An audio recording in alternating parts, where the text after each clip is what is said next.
Allen, Texas, with more on all of this. Robert, last month setting records, and it could get worse. That's the anticipation if Title 42 does go away, and that even comes from the Department of Homeland Security itself. So the fate of Title 42 rests in the hands of a federal judge in Louisiana who says he's going to make a ruling before that Monday deadline, so the clock is ticking. And while you have a lot of officials down here on the border who are hoping that Title 42 will at the very least be extended, they're preparing for it to be gone.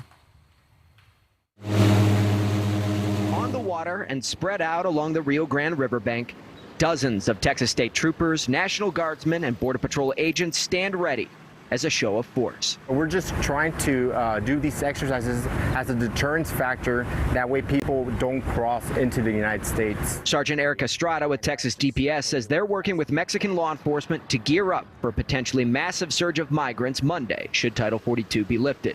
Just this past month, a record 234,088 migrants were encountered at the southern border, averaging out to nearly 8,000 a day. The Department of Homeland Security estimates those numbers could potentially more than double if the health measure expires.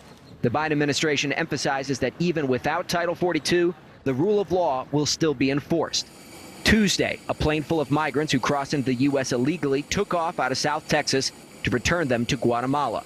Even so, some fear they'll be overwhelmed. McAllen Mayor Javier Villalobos acknowledges that Title 42 is not a permanent solution and that an overhaul on immigration policy is needed.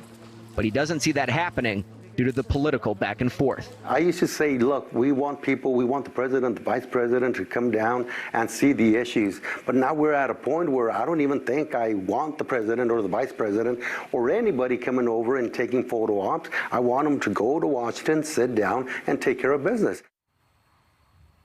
So a lot of communities down here say that they're pulling resources towards the border to meet the potential surge. City of El Paso is planning to declare a state of emergency.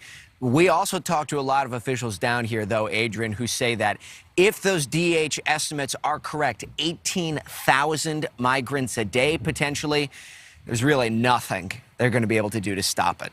Adrian? Thank you so much, Robert. I want to welcome political strategist Mustafa Tamiz, a former consultant for the Department of... Thank you so much for watching. Make sure to click on the red subscribe button below so you can get more of NewsNation's fact-driven, unbiased coverage.